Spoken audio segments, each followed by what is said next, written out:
Hello, you're very welcome to this video called Logging into the Powers. And it's called that because essentially that's what a logarithm is. I'm Seamus Ballio and this video is for first year students at DKIT and Dundalk. So we'll make a start. You'll recall that we've written numbers in scientific notation in this form: a by 10 to the power of n, where a is a number between 1 and 10 and n is some integer. So essentially that's the power there, and we're going to be connecting that with the logarithm. So we'll make a start. Logarithms are important in science and engineering, and they're to do with a very large range of values or a very small range of values. The logarithmic scales that people are familiar with, one is the measurement of sound. So the decibel scale is a rate of the loudness of sound. The Richter scale measures the magnitude of earthquakes. And for those who are doing science, pH measures the acidity. And usually we take the pH scale to range from 0 to 14. So logs is a short version of the word logarithm. And essentially they're got to do with powers. So a log or a logarithm is really a power. So for example, everybody is kind of familiar with 10 squared. 10 by 10 is equal to 100. 10 cubed is equal to 1000. 10 by 10 by 10 is equal to 1000. And then supposing we asked you the question, 10 to the power of something is equal to 546, for example. So 546 is between 100 and 1000. It's between 10 to the power of 2 and 10 to the power of 3. So naturally, we'd expect the power on that 10 to be somewhere between 2 and 3. So 10 to the power of something is equal to 546. So we could do a little bit of experimentation on the calculator and try and do 10 to the values of various powers, and eventually, hopefully, we'd zoom in on 546. So here's the start. Obviously, we guessed the values between 2 and 3. So if we tried 10 to the power of 2.5, we get 316. 10 to the power of 2.6, 398. 10 to the power of 2.7 is 501. 10 to the power of 2.8 is 630. So now with this iteration here, our number 546 is between 501 and 630. So now we know this power here, 10 to the power of something is equal to 546, is between 2.7 and 2.8. And we could keep iterating in a manner like this. So we'll come back to that. Again, just to remind you, 10 to the power of 2 is equal to 100. This is a power statement. And we call 10 the base. So it's the base to the power equals some number. So this definition here might be a little bit formal, but essentially, a logarithm is the power to which 10 the base must be raised in order to get 100. So in this case, the logarithm is the power. So in that case, the power there is 2. So that's the log in this case.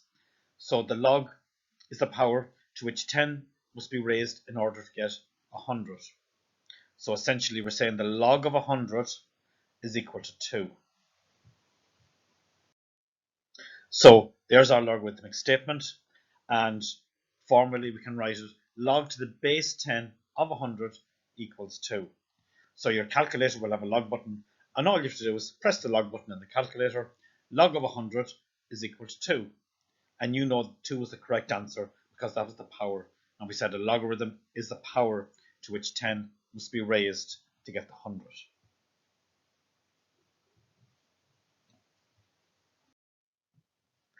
Now, come back to our 546. 10 to the power of something is equal to 546. We figured out earlier on that's between 2.7 and 2.8. 10 is the base, and the power we don't know, and then the number we want to get is 546. So some 10 to the power of something is equal to 546. But we can do it like we did. We can make a logarithmic statement, and we do that as follows: log to the base 10, 546, and press the log button on the calculator, and we get 2.7372. So that was close to what we were saying. Do you remember we said we knew the answer was between 2.7 and 2.8. So these are two different ways of writing the same thing.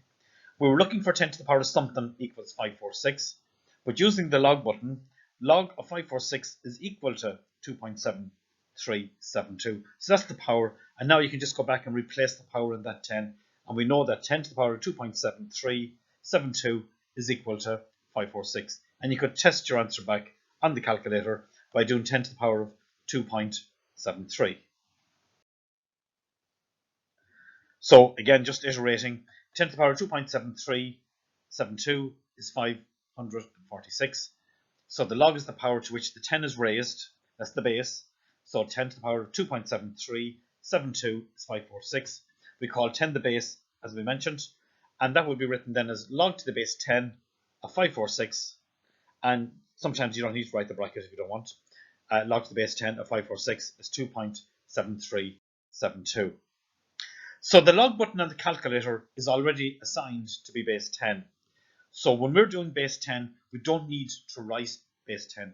We know when you see log with no base on it, you know the base is going to be 10. Later on, we'll be talking about other bases. But when you see log, you know you're dealing with 10. It's 10 to the power of something equals the particular number. So in this case, log of 546 is equal to 2.7372, and that's the power. 10 to the power of 2.7372 is equal to 546. And again, just to remind you, this is the question we started out with. We were looking for 10 to the power of something equals 546, but now we know this has become an easy question when we use the log button on the calculator. All we do is we say the log of 546 equals and work out the number on the calculator, and that will give us that power. So the equivalent statement is log of 546 is 2.7372, and that's the power we were looking for. Okay, now we'll just change the base just for a minute, and this time, again to remind ourselves, the log is the power to which 2 this time, because that's the base, must be raised in order to get 26. So in this case here, we're looking for 2 to the power of something equals 26. And we know that 2 to the power of 4 is equal to 16. 2 times 2 times 2 times 2, 16. 2 to the power of 5 is 32. So we know 2 to the power of something equals 26. So it has to be between 4 and 5. And the answer is actually 4.7005. So we need this time to find the log to the base 2 of 26. And that's equal to 4.7005. Now you do need to specify the base 2 because that's different from 2. And there's this button on the calculator where you're allowed to specify the base. So you would type 2 into that base there, you put the 26 in, and you will get 4.7005. So this is an important base for students who are doing computing. We won't be working too much with base 2. So we won't emphasize this example. So as I say, we'll concentrate on base 10. So again, just to remind ourselves, if we start at the bottom of this little scheme here, 10 to the power of 3 is equal to 1,000. That's 10 cubed equals 1,000. So we looked at this when we were doing the scientific notation. Now, if we divide by 10, if we kind of just go up, so divide 10 cubed by 10, we get 10 squared, and that's the same as 1,000 divided by 10, which is 100. Divide by 10 again. 10 to the power of 1 equals 10. 10 to the power of 0 is equal to 1. Divide by 10 again. It's 10 to the minus 1 equals 0.1. Divide by 10 again. 10 to the minus 2 equals 0.01. 10 to the minus 3 is 0.001. So here in this slide, we're going to look at log of 10 to various powers, and let's see what emerges. Log of 10 cubed is equal to the log of 1,000 equals 3. What do you notice? The power on that 10 is actually the answer to the log of 10 to the power of 3, the log of 1,000 equals 3. And that fits in with the definition that the log is the power to which you raise 10, but the power is already on the 10 there, so actually 3 is the answer. Let's try it on another example. Log of 10 to the power of 2.46. Well, if you do 10 to the power of 2.46 in the calculator, you get 288.4, but the log of 288.4 is indeed equal to 2.46. So essentially, you begin to see the pattern that there's actually no need to do any calculation on these when you want to work out log of 10 to the power of something, because you already know that the log is actually the power, and there's the power 3 for that question, the power 2.46 for that one. Now, log of 10 to the power of 987, that's a very large number. It's beyond the functionality of the calculator, so you wouldn't be actually able to work out 10 to the 987 on the calculator. But we know that log of 10 to the power of 987 is indeed equal to 987 because that's the power that's on the 10. So what do we notice? That essentially the log of 10 to the power of any number t is equal to t itself. So the log function essentially cancels out the 10 to the power of function to give us back the power of t. So we say that the logarithm, or the log, is the inverse function of 10 to the power of. So similar to what we saw earlier in the semester with the square and the square root. They cancel each other out. They're opposite functions of each other. They're what we say are inverse functions of each other. So if you 10 to the power of t and you take the log, you just get back the power, because that's the definition of the log. The log is the power to which you raise the base.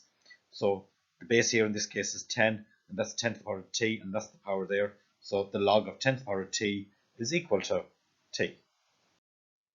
So let's solve our first logarithmic equation. Given 10 to the power of t is equal to 76.54, can we find the value of t?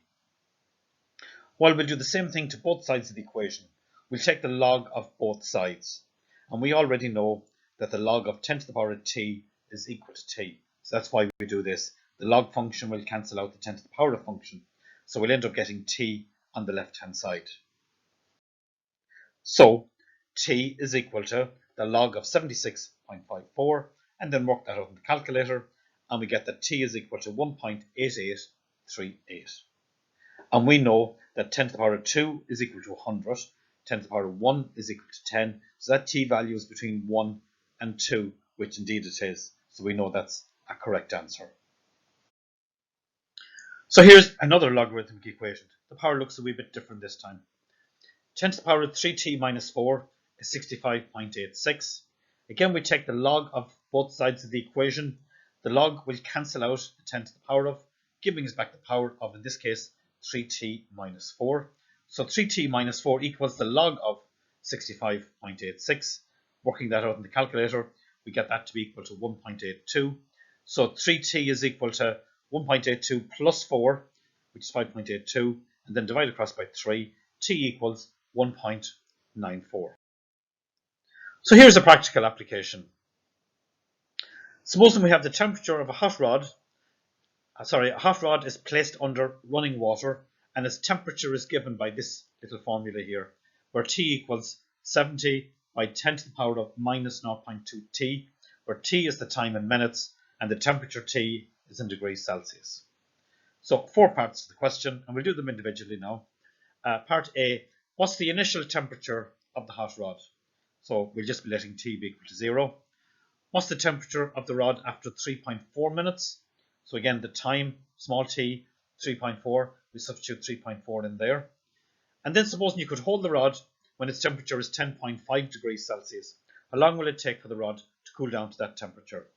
So in this case here, it will be the big T, the temperature will be equal to 10.5, and we'll be trying to find the small t. And what is the temperature after a long time? So part A. What is the initial temperature? In other words, at time 0. We substitute 0 in for T, so the temperature T, big T, is 70 by 10 to the minus 0.2 times 0. That's just all 0. That's 70 by 10 to the power of 0. And you remember we had the powers of 10 there earlier on. 10 to the power of 0 is equal to 1, and 1 times 70 is just 70. So the initial temperature of this hot rod is 70 degrees Celsius. So you wouldn't be able to hold it at time 0. But as the water, it's placed under running water, which is cool, and that cools the temperature of the rod down, and eventually we'll be able to hold it in our hand. Part B, what is the temperature after 3.4 minutes? Again, small t equals 3.4, so we substitute 3.4 in for t, in for small t. So t is equal to 70 by 10 to the minus 0.2 by 3.4. So you could feed all that into the calculator and we'd get out our answer. We'd just see some of the detail on that. That's 70 by 10 to the minus 0.68. Minus 0.2 by 3.4 is minus 0.68. And 10 to the power of minus 0.68 is 0.21. 70 by 0.21 is equal to 14.7 degrees Celsius. But as we saw when we were doing the order of precedence, if you just substitute all that into the calculator, in that order there, it will give you out the answer 14.7 degrees Celsius. Then the third part of the question was, if you could hold the rod when the temperature was 10.5 degrees Celsius, how long will it take for the rod to cool down so that you could hold it at 10.5 degrees Celsius? So this time we're going to substitute 10.5 in for big T, like we did there. 10.5 is equal to 70 by 10 to the minus 0.2 T, and we want to find T. So there are a couple of steps in this, so we'll take them step by step. Looking at that equation there, first thing we'll do is we'll divide both sides by 70. And then we'll just start with 10 to the power of. So divided by 70, we get 10.5 divided by 70 is 0.15 equals 10 to the power of minus 0.2t. Then we can easily just remove the brackets because we're now finished with the 70 times. So we could just say 0.15 equals 10 to the power of minus 0.2t. So we've solved something similar to this before now. This is like a logarithmic equation. So 10 to the power of minus 0.2 times some value of t is equal to 0.5. How do we cancel out 10 to the power of? Well, we take log of both sides. So taking the log of both sides then, the log of 0.15 equals, and the log function cancels out the 10 to the power of because it's the inverse function, and we're left with the power there, which is minus 0.2t. So even though we don't know what the power is, we still know that when you do the log of 10 to the power of something, you return that power there, and in this case that power is minus 0.2t. So the log of 0.15 is minus 0.824, and that's equal to minus 0.2t, and now we're ready to finish solving the question. So divide both sides by minus 0.824, so t is equal to 4.12 minutes. So after 4.12 minutes, the temperature of the hot rod has now become 10.5 degrees Celsius. So it took 4.12 minutes for that to happen. So again, just to clarify, in this part of the question here, we divide both sides by minus 0.2. So we get t equals 4.12 minutes. So that's minus 0.824 divided by minus 0.2, and that gives us t equals 4.12 minutes. Part D. What is the temperature after a long time? So the question is, how long is a piece of string? What is a long time? Well, we know that 10 to the power of a large number is indeed very large. So 10 to the power of 20, 10 to the power of 100, very large. 10 to the power of minus a large number is going to be very small, because you might remember from an earlier video, 10 to the power of minus actually means 1 divided by. So if you divide 1 by 10 to the power of a large number, you're effectively dividing 1 by a very, very large number, tends to infinity, so you end up getting an answer that's very close to 0. So essentially, after a long time, the temperature is very small, it's a negligible value, close to 0. So all that's equal to some very small number close to 0, multiplied by 70, it's still very small. So essentially, after a long time, the temperature of the hot rod is essentially 0. But you could satisfy yourself if you wanted just to fill in a number for t. So you could regard 50 minutes as even being a large number. So substituting 50 in for t, we get the temperature is 70 by 10 to the minus 0.2 by 50, 70 by 10 to the power of minus 10, which is not number of zeros there, 7 degrees Celsius. So that's essentially 0, even after 50 minutes. Now let's look at the graph of I equals 10 to the power of t. So if t is equal to 1, 10 to the power of 1 is equal to 10. So 10 to the power of 1 is equal to 10. 10 to the power of 2 is equal to 100. 10 to the power of 3, so if t is 3, 10 to the power of 3 is equal to 1000. So you can see the graph is rising very steeply as the time passes. So 10 to the power of 4 will be 10,000, so it's getting very steep. So it's hard to see these smaller values down here. So that's what we call an exponentially increasing graph. It's increasing in relation to the power. 10 to the power of 2.6 is between 10 to the power of 2 and 10 to the power of 3. That's just for a particular example there. So 10 to the power of 2.6 is equal to 398. It's very close to the 400 mark there. Now, if we stay with this graph and just zoom back down a wee bit, so if we make the maximum value there to be 1 on the t-axis, again, 10 to the power of 1 is equal to 10. 10 to the power of 0.5 is 3.16. 10 to the power of 0.5 is another way of saying the square root of 10, which is 3.16. 10 to the power of 0 is equal to 1, so you can see the graph, it's going to exponentially increase very quickly as the time passes, but we're getting a better view of the smaller values here this time compared to the previous graph. And then for the negative values, 10 to the power of minus 0.5 is minus 0.316. And remember when we were doing scientific notation, we said that numbers that involve 10 to the power of minus are always less than 1. So as those powers get larger in the negative, so 10 to the minus 2, so that's 0.001. So eventually 10 to the power of minus a large number becomes 0. So the graph of I equals 10 to the power of t on the negative axis, it tends to 0 as the time goes to minus infinity. So here in this slide, we look at the graph of I equals log t. Essentially, we said the log represents the power. So in this case, the current, so these values along the y-axis, or in this case, the I-axis, they'll represent the powers. So for example, if the time t is equal to 100, the log of 100 is equal to 2. That's the power. So the power is 2. The log of 30 equals 1.48. So the log of 30, 1.48. The log of 10 is equal to 1. The log of 10 is equal to 1. Yeah, so you can see the 1.48 between 1 and 2. So the power of 10 that gives you 30 is between 10 to the power of 1 and 10 to the power of 2. The log of 1 is equal to 0. So 1 is getting very close to 0 on that scale there. So the log of 1 is equal to 0, because that's 10 to the power of 0 equals 1. So the graph of I equals 10 to the power of t increased very steeply. You might recall it increased very steeply, but the logarithmic graph, while it's increasing, doesn't increase as steep. And this has its uses in the various applications. Now on the next slide, we're going to zoom in close to the values of 1. So that was kind of a large scale there when it went up to 100. But in the next slide, we just consider around the value of 1 and see what happens here, because we're kind of missing that detail there on the graph here as it appears in that slide. So looking at the detail then, again, if t is equal to 2, the log of 2 is equal to 0.301. 10 to the power of 0.301 is equal to 2. The log of 2 is equal to 0.301. Again, the log of 1 is equal to 0. So the log graph kind of crosses over from negative powers to positive powers. The log of 0.5 is equal to minus 0.301. So if the t value is 0.5, then the corresponding power is 10 to the minus 0.301. If the time is 0.2, the log of 0.2 is equal to minus 0.699.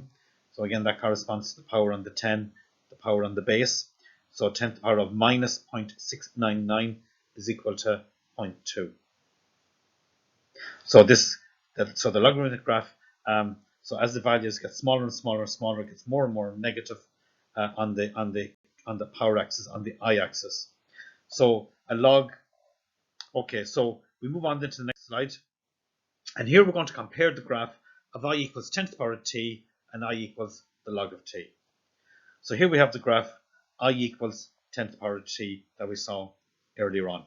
So let's just pick a particular x value, or particular time value, particular I value. So if we pick t equals 0.7, 10 to the power of 0.7 is equal to 5. So that's roughly 0.7 there, and it's equal to 5 on the I-axis. So 5 is the power. Sorry, the power is 0.7, and 5 is the value that we get. Okay, so if we get the corresponding logarithmic statement, so the log of 5 gives you the power of 0.7. So it's 10 to the power of 0.7 equals 5. So the log of 5 is equal to 0.7.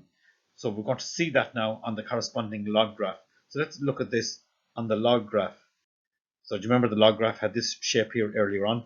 So if t is equal to 5, the log of t, the log of 5 is equal to 0.7. So you begin to see there's sort of an inverse relationship going on. So if the time axis is 0.7 and on the I equals 10 to the power of 0.7, we get 5 as the answer. But if we're on the logarithmic scale, we take the time to be 5 and we seek out the power that's on the 10, we get 0.7. So looking at that then, there's a sort of a symmetry between, if you get the line I equals t, so this graph here gets reflected if you do an axial symmetry across this line I equals t. So you take that particular point there, 0.7, comma 5, that point gets transposed over to 5, 0.7. So you're just swapping the coordinates around. And that happens for all the points along here, along this graph, and I equals 10 to the power of t. You swap the coordinates on it and you end up getting points along the logarithmic graph. So that's a pictorial representation of the inverse function, which is log t on 10 to the power of t, and that's why it cancels each other out when we're solving the logarithmic equations. Okay, so we take a break from the logs and from the graphs there for a minute, and remind you some of the powers that we did when we were looking at scientific notation. 10 to the power of a by 10 to the power of b is 10 to the power of a plus b. So, for example, 10 to the power of 3 by 10 to the power of 4 is the same as 10 to the power of 3 plus 4 equals 10 to the power of 7 equals 10 million. Well, that makes sense. If you have 10 written out 3 times, 10 to the power of 3, multiplied by 10 written out 4 times, so we have a total of 10 7 times. So it's 10 to the power of 7. So that rule is very easy to understand. So essentially, you're just adding the powers. So you have 10 is the base, 10 to the power of a by 10 to the power of b, so you have a total of a plus b 10s multiplied, and effectively that's 10 to the power of a plus b.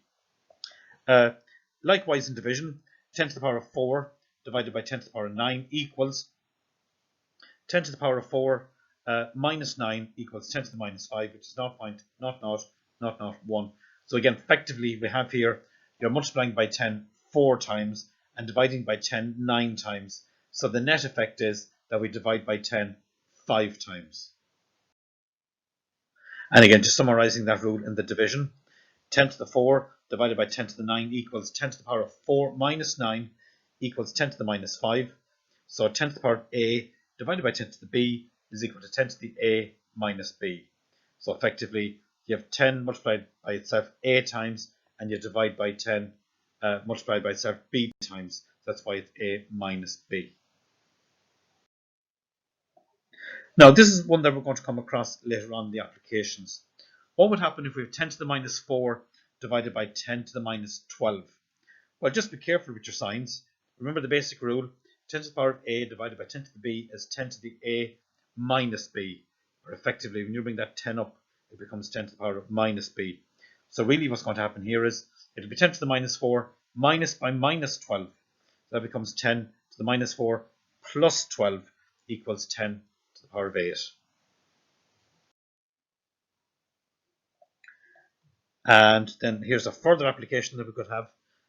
If we had 2.5 by 10 to the minus 4 over 1 by 10 to the minus 12, well, effectively, you can divide the 2.5 by 1, which is just 2.5.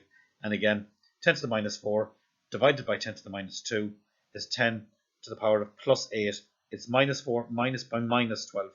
So that becomes 2.5 by 10 to the minus 4 plus 12, 2.5 by 10 to the 8. So we'll see this now in an application in a few moments. So again, there's corresponding rules for logs to those powers. The log of AB, so two numbers a times b, the log of AB is equal to log a plus log b. So for example, you could experiment with this in the calculator. The log of 12 is the same as log 3 times 4, because 3 fours are 12. But we're saying according to this rule, you can split it out into two individual logs. So if you do the log of 3, you get 0.477. Do the log of 4, and you get 0.602. And if you add 0.477 and 0.602, you do indeed get 1.079. So this statement looks to be true. So how could we prove that? And it's really to do with powers, because the log is essentially a power. 10 to the power of 1.079 is equal to 12. And likewise for 10 to the powers of those there, 10 to the power of 0.477 is 3. And 10 to the power of 0.602 is equal to 4. And you remember when we're multiplying bases to different powers, we actually added the powers. So this is kind of effectively what's happening here. But we'll prove that now in a moment.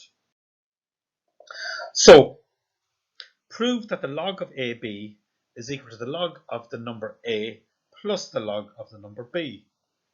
So if we start off, and if we just said, let the log of A equal some number x, and the log of B equal some number y. So can we transpose this into corresponding power statements? So x is a power, so basically 10 to the power of x is equal to A, 10 to the power of y equals B. And that's what we're showing you here now. So because log represents the power, 10 to the power of x is A, 10 to the power of y is equal to B. So now effectively what we're going to do now is we're going to multiply the left-hand sides together and the right-hand sides together and see what we get. So multiplying them then. So multiply 10 to the power of x by 10 to the power of y, and that's equal to 10 to the power of x plus y, because you know you add the powers when you're multiplying them there like that, and that's equal to A times B.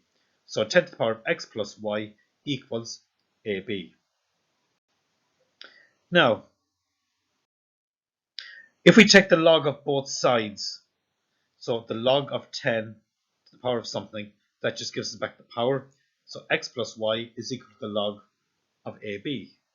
But we already know separately from before, if you take that x and that y, add them up, you're going to get log A plus log B.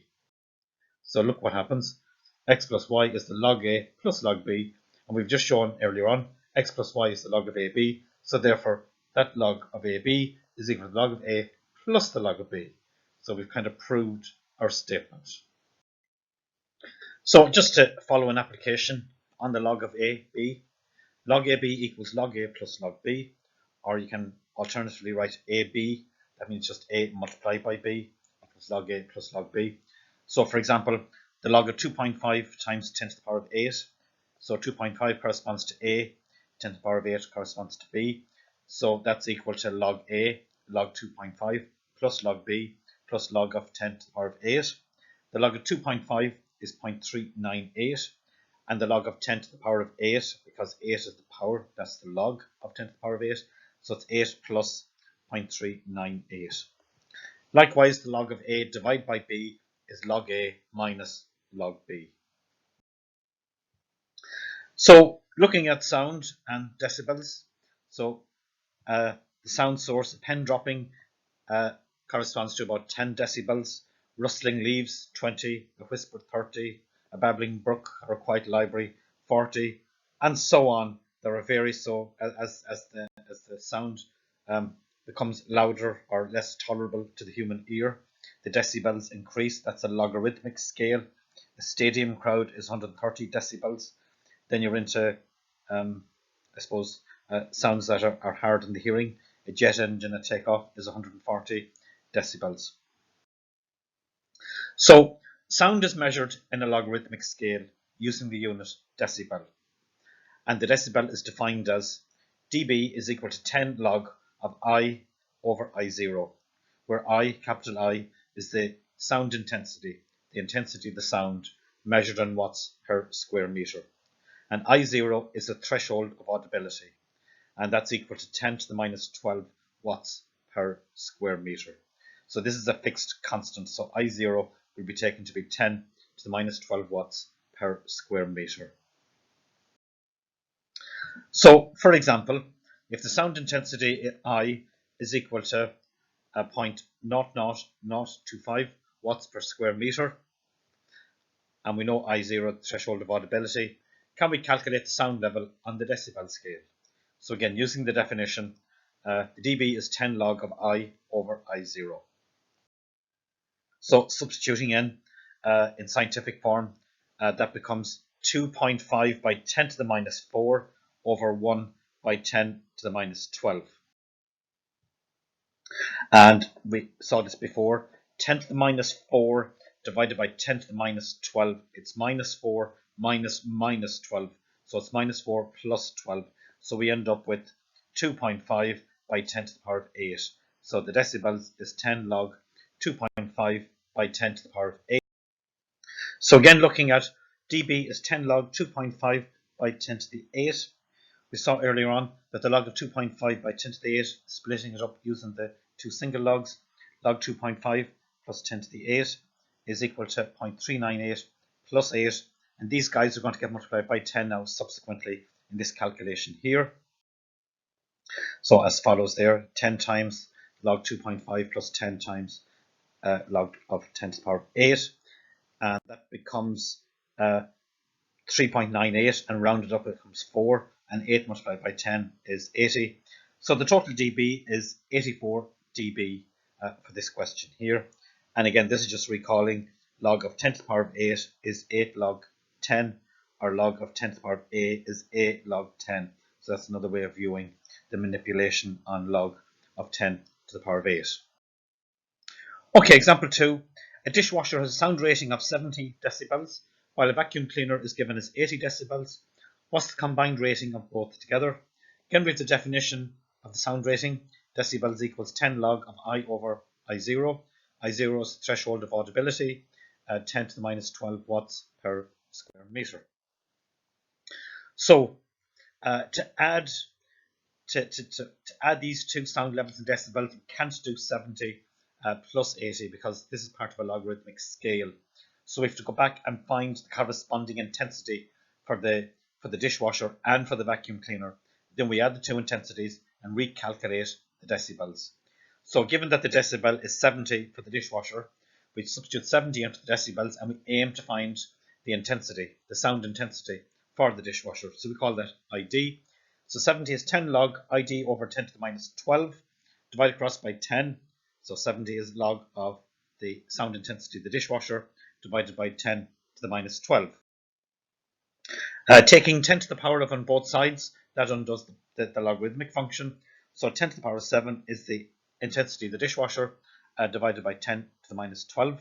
And cross multiplying ID, the sound intensity of the dishwasher, is equal to 10 to the 7 by 10 to the minus 12.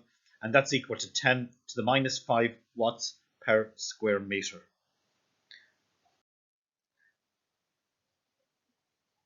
Similarly, the sound intensity for the vacuum cleaner. So starting with the 80 and calculating in a similar way. So when we had the 70, the sound intensity of the dishwasher was 10 to the 7 by 10 to the minus 12. So running a similar calculation on that. So for the vacuum cleaner, it'll be 10 to the 8 instead of 10 to the 7 by 10 to the minus 12. And that's equal to 10 to the minus 4. Now we wish to add these two sound intensities together. The sound intensity of the dishwasher, sound intensity of the vacuum cleaner. So what we do is we aim to get the smaller of the two sound intensities, and that's 10 to the power of minus 5, 0 point followed by 4 zeros, 1. So that's 10 to the minus 5 times 1. And the sound intensity of the vacuum cleaner is 10 to the minus 4. That's 10 times more than the dishwasher. So that's equal to 10 to the minus 5 times 10 to the 1. And now there is similar power there. So we'll be able to add those together, and you'll see how we do that now. So adding these guys together, it's 10 to the minus 5 by 1 and 10 to the minus 5 by 10 to the 1. So we can factor out what's common. That's 10 to the minus 5 times 10 plus 1, which is 11. So the combined sound intensity for the dishwasher and the vacuum cleaner is 10 to the minus 5 by 11. And now we're going to substitute this back in to work out what the sound rating is in decibels. So doing that then, the decibels is 10 log of 11 by 10 to the minus 5 over 10 to the minus 12. And again, 10 to the minus 5 divided by 10 to the minus 12 is 10 to the minus 5 minus 12. So the power is going to be minus 5 plus 12, which is equal to 7. So it's 11 by 10 to the 7. And we know that can get split up into the two individual logs again using the same principle. And we've got 10 of them here in that case. So in conclusion then, the decibels become 10 log of 11 times 10 to the 7, and that's effectively 10 times log of 11 plus 10 times log of 10 to the power of 7. So 10 log 11 is equal to 10.4, and the log of 10 to the 7 is 7, multiplied by the 10 in front. So that gives us 70, giving us a total of 80.4 decibels. So the combined sound intensity for the dishwasher that had the sound rating of 70 decibels and the vacuum cleaner that had the sound intensity of 80 decibels is 80.4 decibels, not very much over the louder of the two. So this concludes our video on logarithms. So we hope you've enjoyed it and we look forward to seeing you the next time. Thank you very much.